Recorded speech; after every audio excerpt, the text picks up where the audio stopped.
નમસ્કાર વિદ્યાર્થી મિત્રો, મ્યુઝ યુટ્યુબ ચેનલની અંદર આપનું હાર્દિક સ્વાગત છે. ધોરણ 11 વાણિજ્ય વ્યવસ્થા અને સંચાલન, જેમાં આજે આપણે સંયુક્ત હિસ્સાવાળી કંપની એ વિશે અભ્યાસ કરશું. સાથે સાથે કંપનીનો અર્થ, વ્યાખ્યા, ફાયદા, મર્યાદા એ વિશે પણ વાત કરવાની છે. ઔદ્યોગિક ક્રાંતિ પછી યંત્રો દ્વારા માંગની અપેક્ષાએ મોટા પાયા ઉપર ઉત્પાદન થવા લાગ્યું. મોટા પાયા ઉપર મૂડીની જરૂરિયાત સાથે જોખમનું પ્રમાણ પણ વધ્યું. આ પરિસ્થિતિમાં ધંધાકીય વ્યવસ્થાના સ્વરૂપ તરીકે વ્યક્તિગત માલિકી કે ભાગીદારી પેઢી અનુકૂળ ના આવે એ સ્વાભાવિક છે.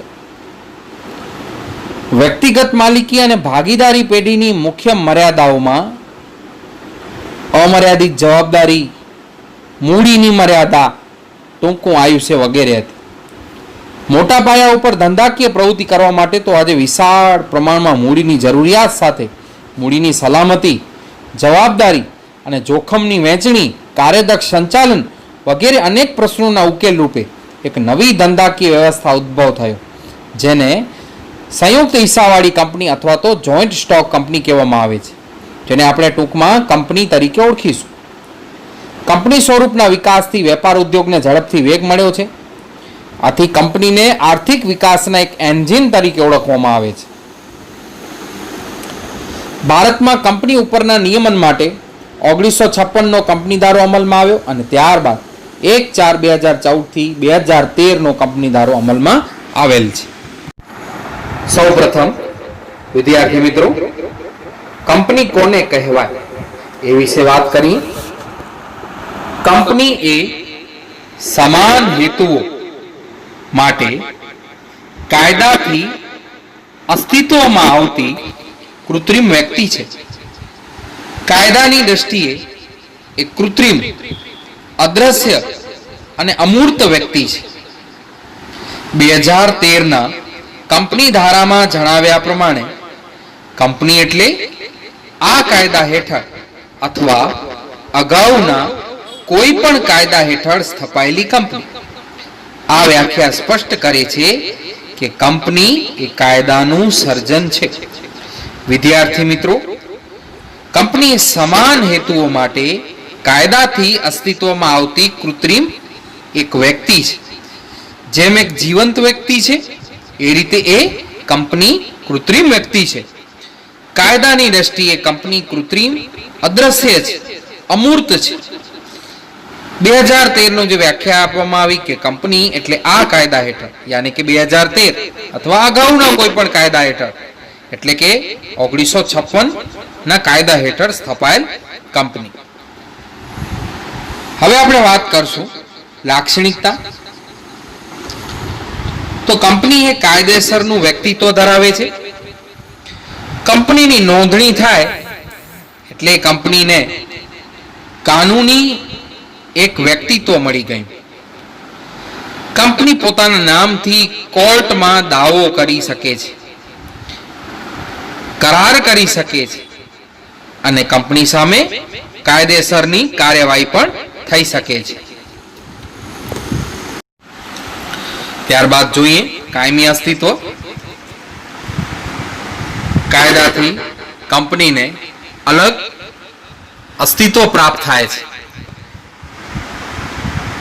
સભ્યોથી એને એક પ્રકારનું અલગ અસ્તિત્વ પ્રાપ્ત થયું. કંપની તેના સભ્યોથી અલગ અસ્તિત્વ ધરાવતી હોવાથી સભ્યોનું મૃત્યુ થઈ જાય, નાદારી જેવા પ્રસંગોથી કંપનીના અસ્તિત્વને અસર થતી નથી.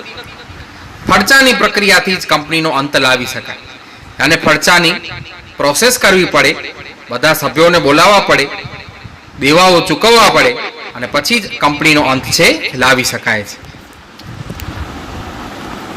ત્યારબાદ વાત કરશું આપણે મૂડીનું નાના નાના હિસ્સામાં વિભાજન. કંપનીની કુલ જે શેર મૂડી છે એ કંપનીની શેર મૂડીને નાના નાના હિસ્સામાં વેચવામાં આવે છે. આ દરેક હિસ્સાને શેર કહેવાય. ઉદાહરણ તરીકે કંપનીની 10 લાખની મૂડી છે તો કોઈ એક વ્યક્તિ છે આટલી મૂડી આપી શકે નહીં, એટલા માટે આ મૂડીને નાના નાના હિસ્સામાં વિભાજિત કરવામાં આવે. ઉદાહરણ તરીકે 100 રૂપિયાનો એક શેર, એવા 10,000 શેર છે એ બનાવવામાં આવશે. આ દરેક હિસ્સાને શેર કહેવાય. શેર બહાર પાડી કંપની વિશાળ પાયા પર મોટા પ્રમાણમાં મૂડી એકઠી કરી શકે છે અને જેણે શેર કંપનીના ખરીદ્યા એ કંપનીનો શેર હોલ્ડર કહેવાશે. ચોથો મુદ્દો છે શેરની સરળ ફેરબદલી.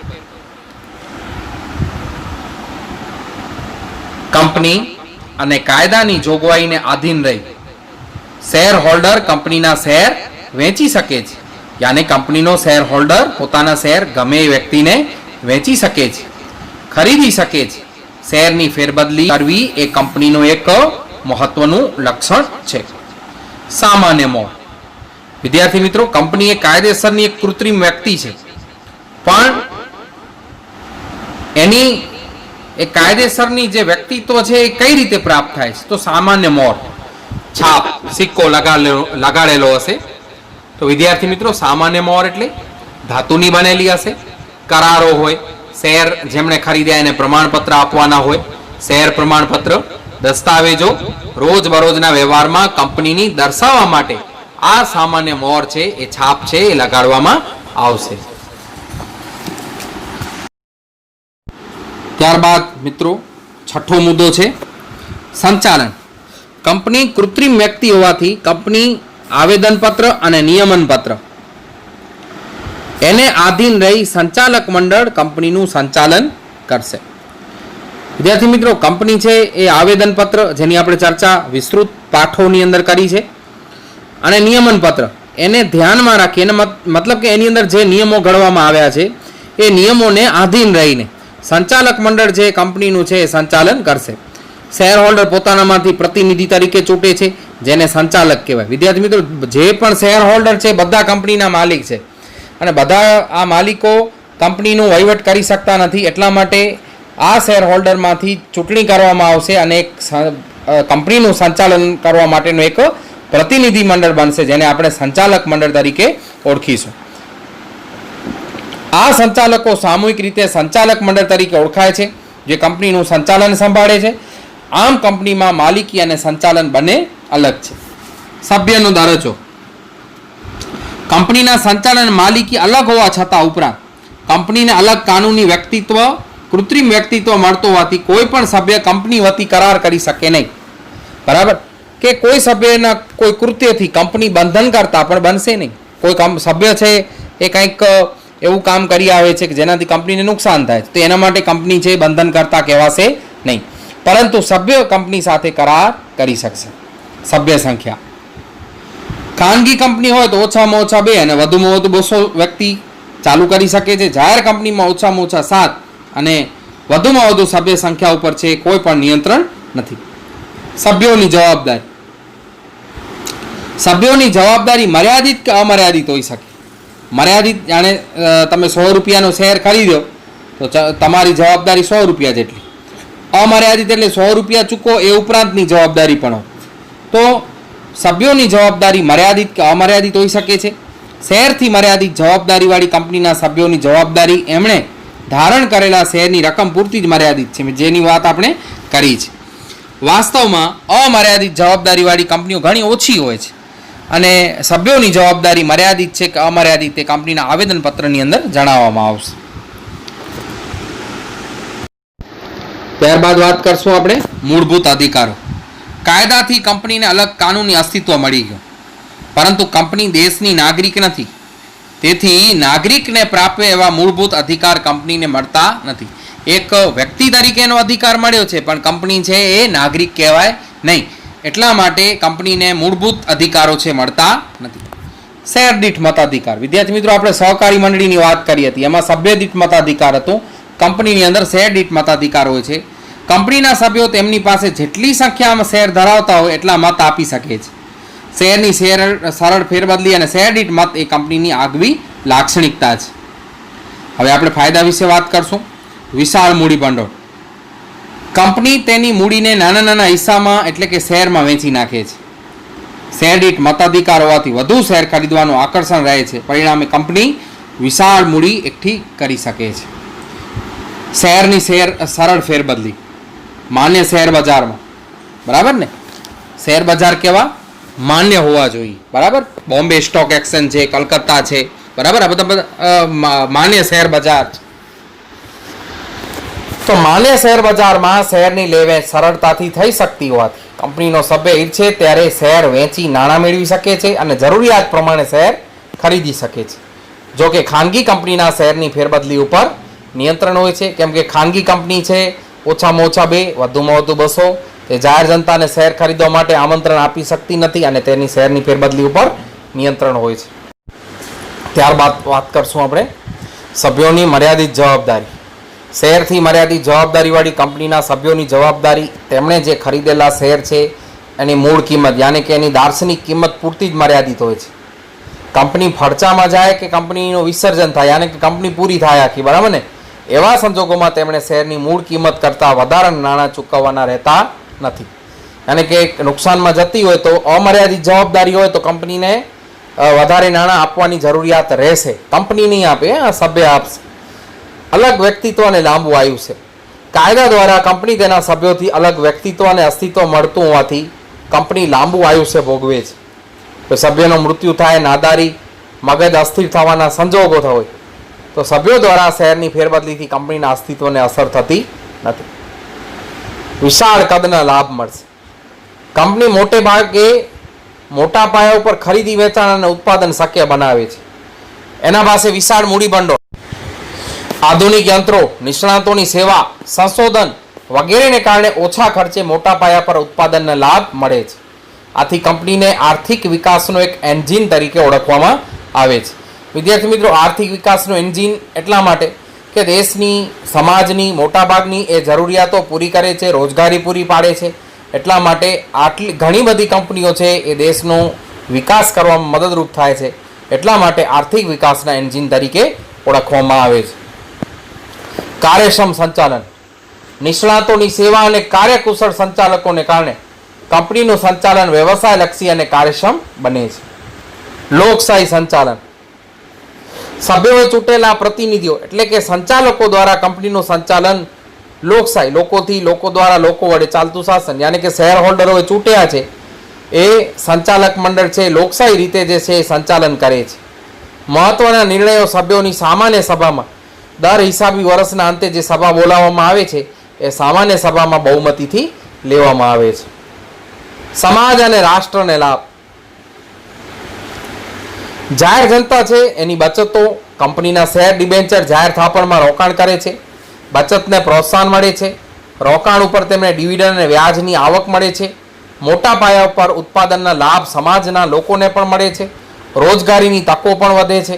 કેટલીક કંપનીઓ છે નફાનો અમુક ભાગ કલા, બગીચા, શાળા, કોલેજ, રમતગમતના મેદાન વગેરે માટે કરે છે. કર્મચારીઓને પણ સ્વેચ્છાએ અનેક સુવિધાઓ પૂરી પાડે છે.